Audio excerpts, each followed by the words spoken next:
ये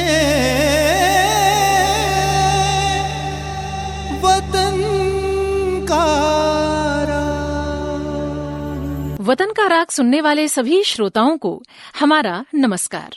आजादी का अमृत महोत्सव के अंतर्गत आज हम स्मरण कर रहे हैं सुप्रसिद्ध गांधीवादी विचारक, शोधकर्ता और इतिहासकार श्री धर्मपाल जी का।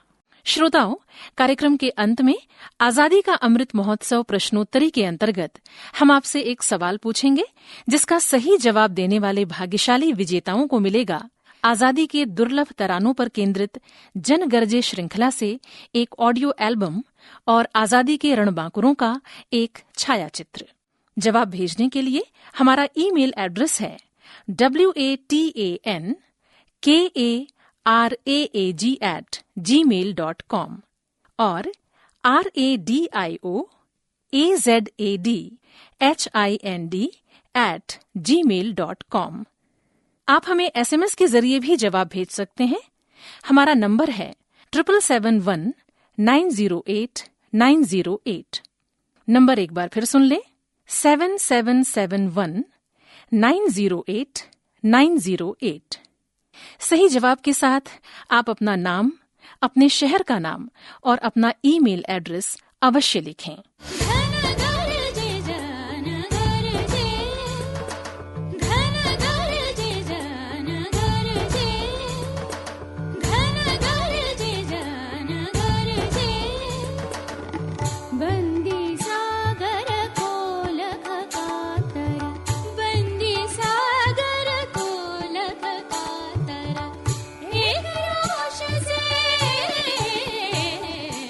आजादी की यादगार तरानों पर केंद्रित राष्ट्र वंदना के विविध स्वर जन गर्जे।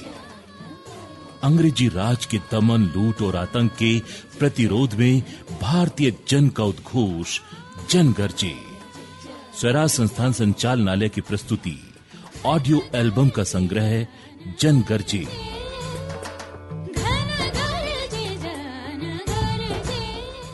ये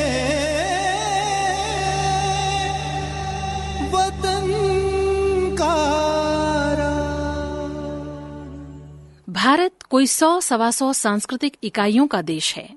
सबकी अपनी अपनी मान्यताएं हैं, अपनी अपनी परंपराएं हैं। इसका अध्ययन जरूरी है, क्योंकि इसकी बुनियाद पर ही हम अपनी आधुनिकता और विकास का ढांचा खड़ा कर सकते हैं।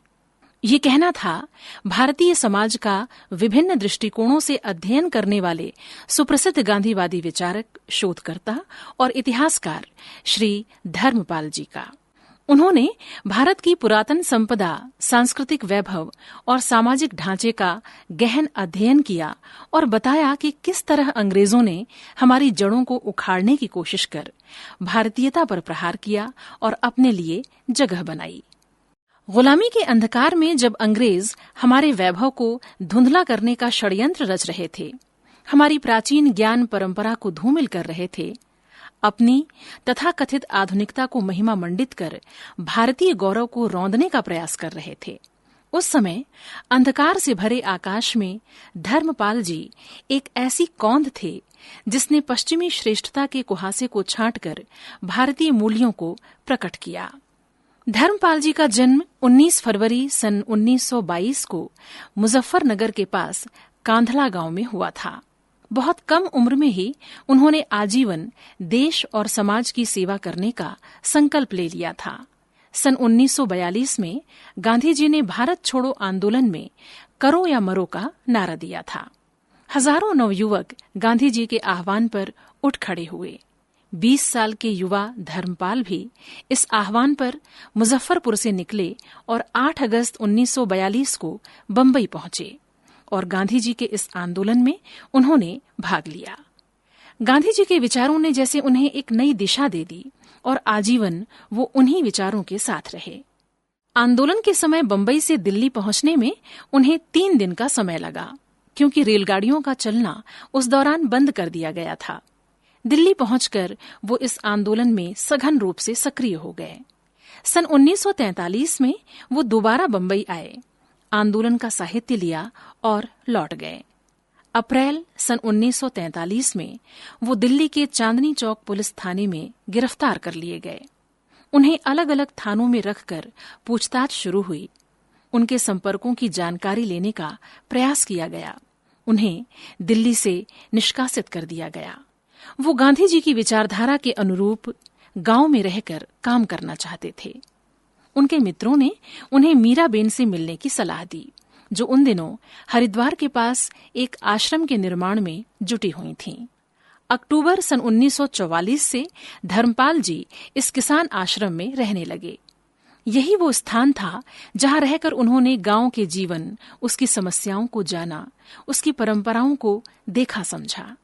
लोक जीवन में छिपी मान्यताएं क्या होती हैं, वो किन मूल्यों को लेकर जीवन जीते हैं, मनुष्यों, समाजों, सभ्यताओं के किसी भी व्यवहार के पीछे जीवन दृष्टि क्या होती है, ये चिंतन अब उनके भीतर गहराने लगा।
शोषित निरस्त्र जन 30 कोटि संतान नग्न तन अर्धक्षुधित शोषित निरस्त्र जन मूढ़ असभ्य अशिक्षित निर्धन नतमस्तक तरु तल निवासिनी भारत माता ग्रामवासिनी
किसान आश्रम में 3 साल काम करने के बाद धर्मपाल जी दिल्ली आ गए।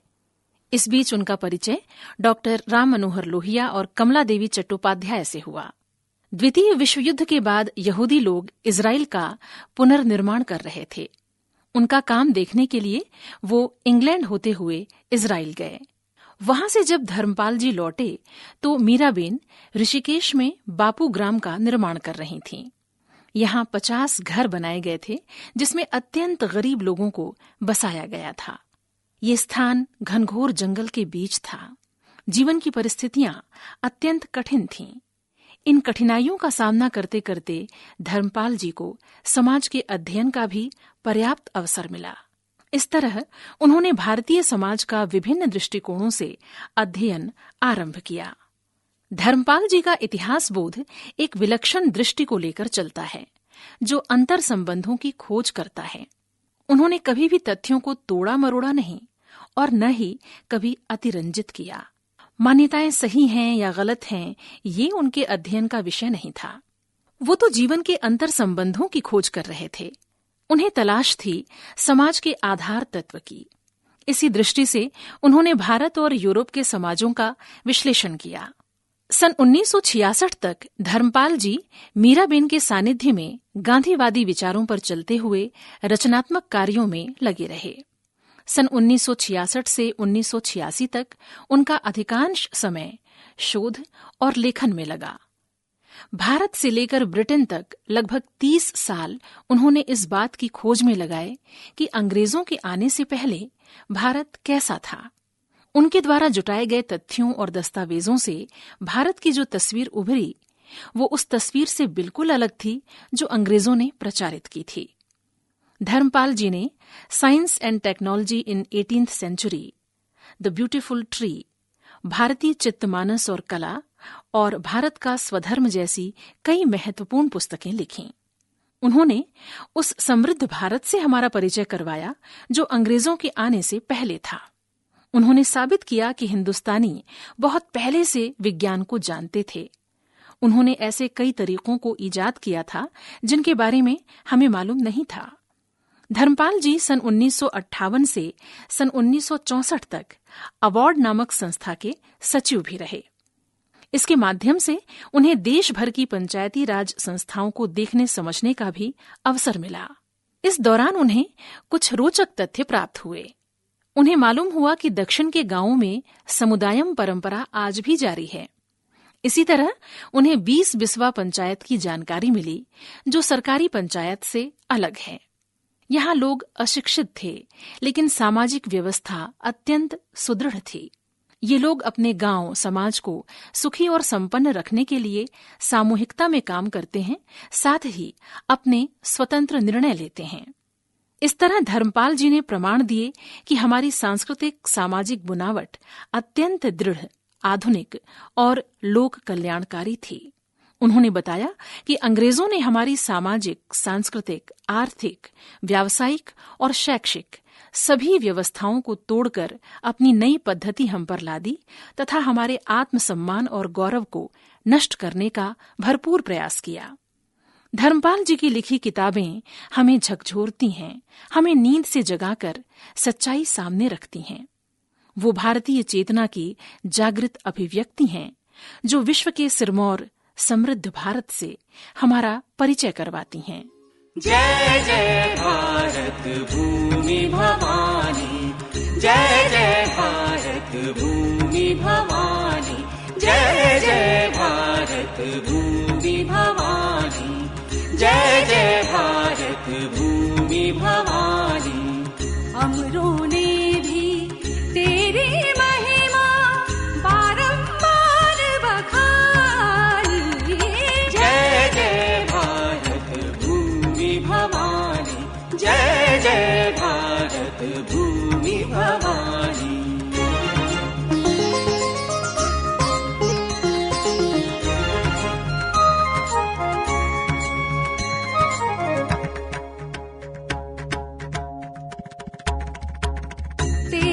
चंद्र वदन वर विकसित शांति सुधा बरसाता है। मलयानिल निश्वास निराला, नवजीवन सरसाता है। हृदय हरा कर देता है यह, हृदय हरा कर देता है यह अंचल तेरा धानी। जय जय भारत भूमि भवानी, जय जय भारत भूमि भवानी।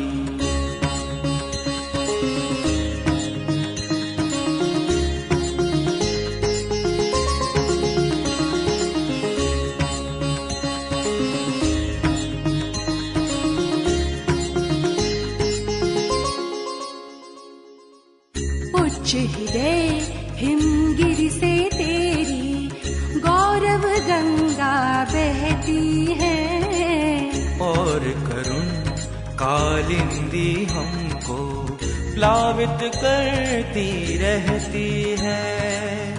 मौनमग्न हो रही देख कर, मौनमग्न हो रही देख कर सरस्वती विधिवाणी। जय जय भारत भूमि भवानी, जय जय भारत भूमि भवानी।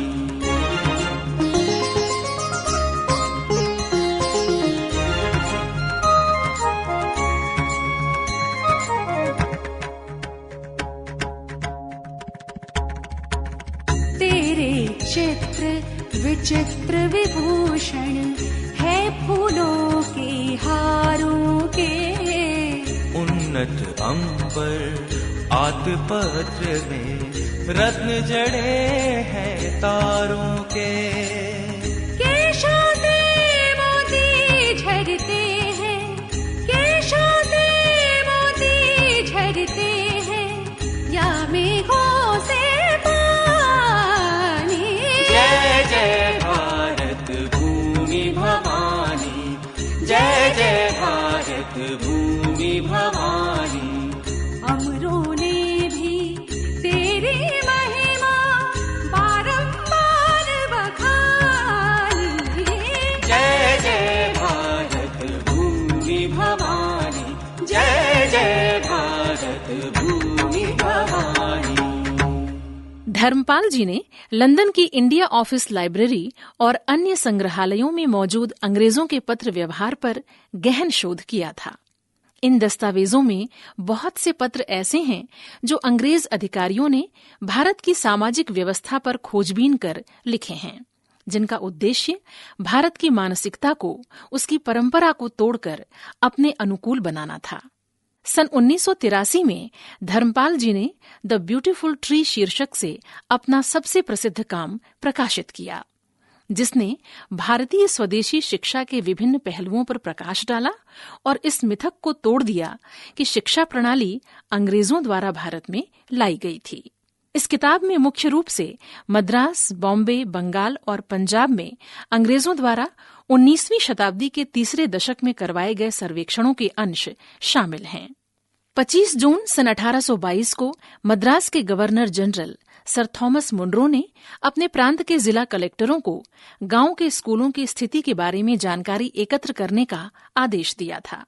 इसी समय के आसपास बॉम्बे और बंगाल में भी शिक्षा की स्थिति की जानकारी मांगी गई थी।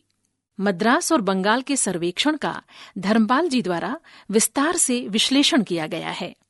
मद्रास प्रेसिडेंसी में बेल्लारी के कलेक्टर एडी कैंपबेल ने जो रिपोर्ट दी, उससे मालूम होता है कि उस समय बेल्लारी जिले में 533 स्कूल थे, जिसमें सभी वर्ग के विद्यार्थी शिक्षा प्राप्त कर रहे थे। कैंपबेल ने उन पाठ्यपुस्तकों की सूची भी तैयार की थी जिनसे भाषा, व्याकरण आदि की शिक्षा प्रदान की जा रही थी।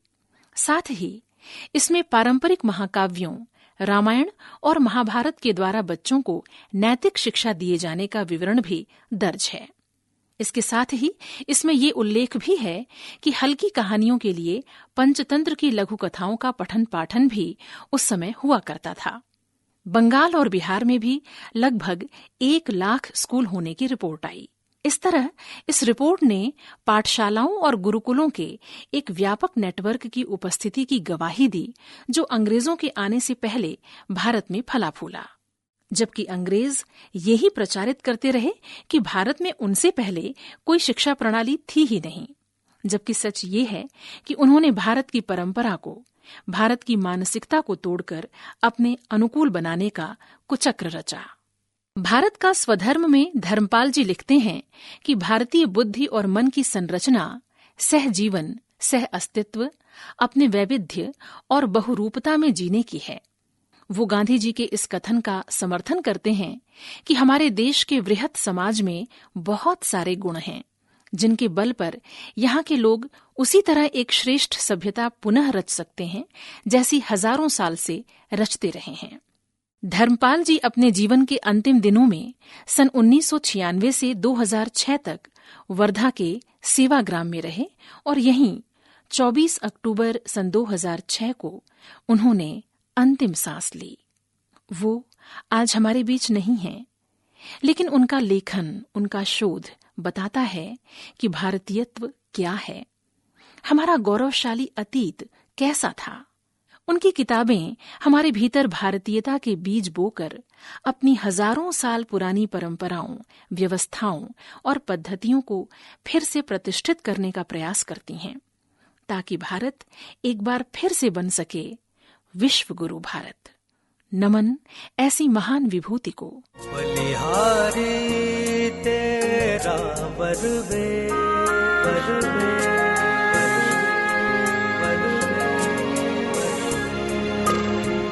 बलिहारी तेरा बरवेश, बलिहारी तेरा बरवेश, मेरे भारत मेरे देश, मेरे देश।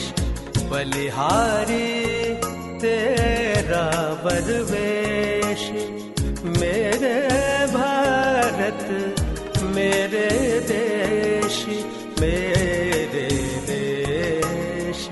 बलिहारी तेरा बरवेश।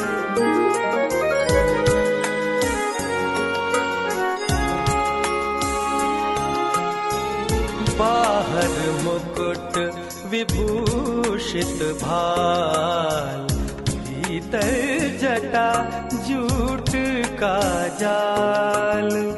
बाहर मुकुट विभूषित भाल, भीतर जटा जूट का जाल। ऊपर नभ नीचे पाताल, और बीच में तू प्रणपाल। ऊपर नभ नीचे पाताल, और बीच में तू प्रणपाल।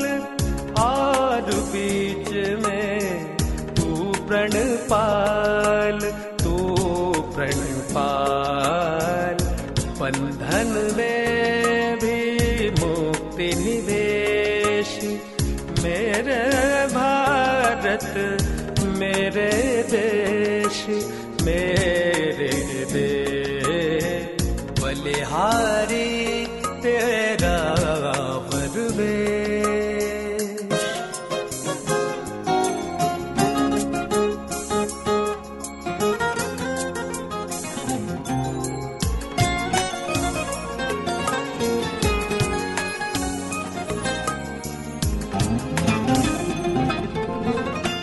मस्तक में रखता है ज्ञान, भक्ति पूर्ण मानस में ध्यान। करके तू प्रभु कर्म विधान, है सतचित आनंद निधान। है सतचित आनंद निधान, आनंद निधान। मिटे तूने तीनों क्लेश, मेरे भारत मेरे देश मेरे देश। ये वतन का